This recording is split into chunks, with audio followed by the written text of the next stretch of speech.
Hello, coming at you with this year's Lagunitas Born Yesterday Pale Ale. I'd probably call it an IPA, packed full of hops. It's 7 point. Wait a minute, this says 7.7%. I thought it was 7.2. Maybe it's 7.7 this year. Because I did some research on this. I feel like online on the website it said 7.2. A little confused by that. And this is the batch that was bottled on October 8th.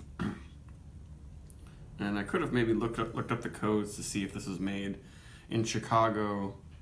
I guess I assume all these are made in California because it's way easier to ship the wet hops to California than to Chicago. So this was then bottled a little over 2 weeks ago, I guess 16 days ago. Kind of sucks. I feel like every year before this they've shipped it over here in less than a week. But, 16 days old is still pretty fresh. And so the other confusion about this is that online it says it's brewed with Simcoe, Citra, and Mosaic, and then Indigenous Catawampus, which is a joke. That's not a real hop name. But then on the bottle it says, like other years, that it has Mosaic, Amarillo, and Equinox, and other special varieties. So it seems like it's knowing exactly what's in this beer on the strength is hard. But we can still drink it. It's usually really pale, very simple malt bill, I'm sure. And 2 years ago it was very hazy. This is looking very clear. This looks like your standard IPA from Lagunitas. But for some reason 2016 Born Yesterday was amazing. It was really hazy, very tropical. Almost seemed like they were going for a New England style IPA. Last year's was, I think, a little bit hazier than this, but this is pretty clear. I can see lots of teeny little particulates in there. And the head looks very nice.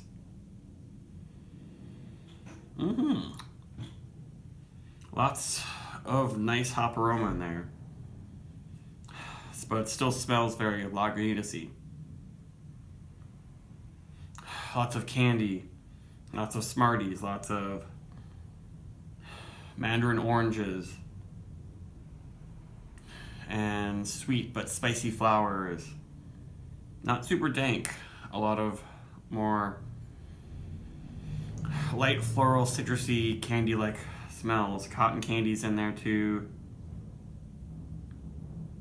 A little bit of juicy fruit gum. Not bubble gum though. We're not talking like Belgian yeast esters. Head sticking around quite a while.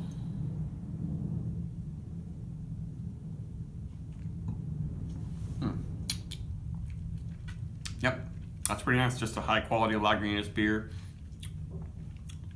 But I wish they would go back to whatever they did in 2016, because that was just like the best thing I've ever had from Lagunitas. This is pretty good. I feel like in the 2+ weeks since it's been bottled, it may have lost some of the chlorophyll green qualities you can get from from wet hops. And they used a lot of them in this. They used 11 pounds per barrel, which is ridiculous. But then you have to take into account how they are wet. There's still literally a lot of water in them that's not in dried hops. So it may not only have the effect of, using about 5 pounds of dried hops, which is still a lot. Head sticking around pretty nice. Let's pour in the rest of that. Looks pretty beautiful. And all the little tiny particulates are not making it look bad. There are no bigger chunks or anything.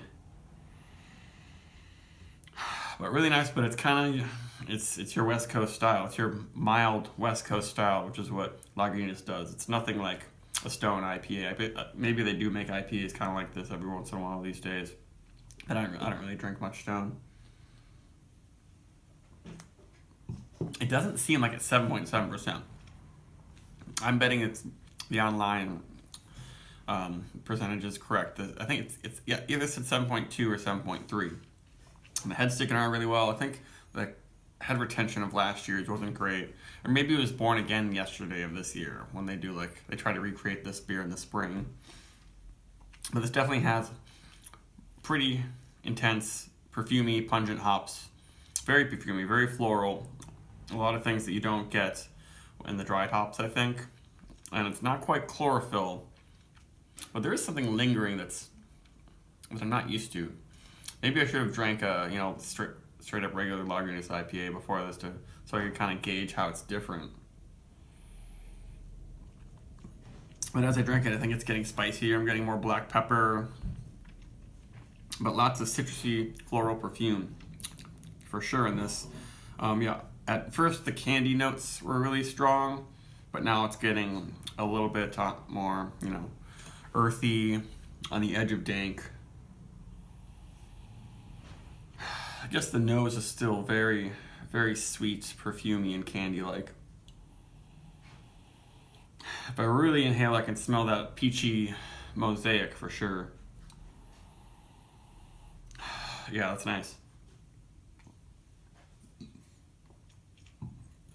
And I wouldn't be surprised if there were also Amarillo and Equinox. Equinox has this deep, spicy, cedary note. I feel like older years of Equinox harvests have been a little bit more oniony. I'm not getting that as much, but there's a super spicy, woodsy type thing. It's like I am almost noticing bits of women's floral perfume with men's woodsy perfume type things, even though I hate most men's perfumes. I guess you call them cologne.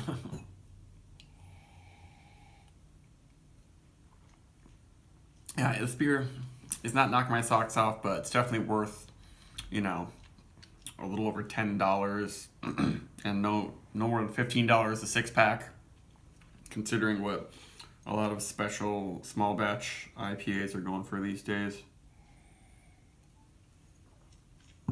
Yeah, it's a really nice beer, but I don't know if I can really give it much more than a 4, because it's really just representing the Lagunitas house character, but then with a lot of hops in it. And the Lagunitas house character is good, very palatable, but getting a little boring perhaps. They seem like they're not doing much experimentation at Lagunitas, besides now they're doing some sour beers that all have mediocre ratings. I didn't like their dry hop sour beer, which I was kind of excited about. It's called Aunt Sally, because it was the first dry hop sour beer that was in 6-packs at a reasonable price, but it's just pretty mediocre. This one's not mediocre. It's very good, but it's not doing anything really super interesting with the hops. And I feel like it was way fruitier in past years, way more juicy, shall I say. But it's very nice. But then finishes, pretty spicy. I think I've explained this beer pretty well at this point. So, yeah, I'll give it a 4. I guess I recommend it to you, unless you only can drink juicy, hazy IPAs and you'll hate everything else, then don't give this a shot and let other people get it while they can. Goodbye.